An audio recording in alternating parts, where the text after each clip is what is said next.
হ্যাঁ, ব্রহ্ম সাপে পাইল, শত্রু ভাবে আইলো, এই হতো তব অবতার। প্রভু গো, তোমার ঘরণে যিনি পরমা প্রকৃতি তিনি, রাবণের কি সাধ্য আছে হরিবার? সীতা উদ্ধারের নাম করে সেতু বান্ধিলে সিন্ধু ঝোলে, অকালে ভুদন করি পুজির রাম মহেশ্বরী, এই হতো তব অবতার। ধন্য অবতার প্রভু, আমাকে তুমি পূজা করে জগতে সংসারে আমাকে তুমি পরিচয় করে দিলে। প্রভু, আমি হনুমানের যোগমায়া কেমন শক্তি জানে তাকে পরীক্ষা করার জন্য আমি একটি পুষ্প হরণ করে নিয়েছিলাম। এই ধরো তোমার অষ্টম পুষ্প, নবমী থাকিতে থাকিতে সে পুষ্প আমার কাছে অর্পণ করো।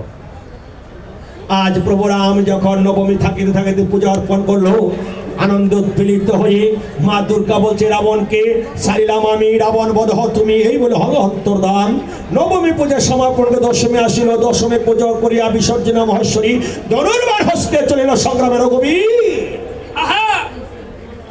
বিভীষণ, এখন তো রাবণ বধে আমার আর কোনো বাধা নেই। বিভীষণ বলছে প্রভু, মা দুর্গা বলছে সারছে, কিন্তু রাবণকে সারছে এমন কথাটা আমি না বিশ্বাস করি না। কেন?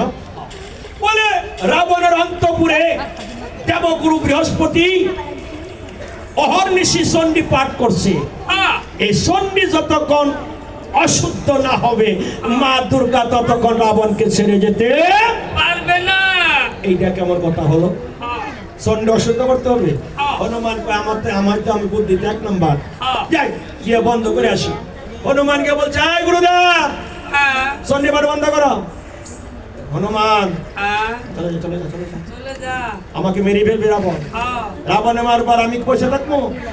চণ্ডীটা হাত থেকে নিয়ে গেছে লালকুশে।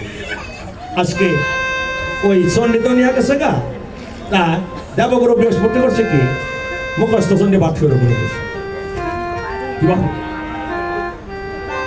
ওম সর্বমঙ্গল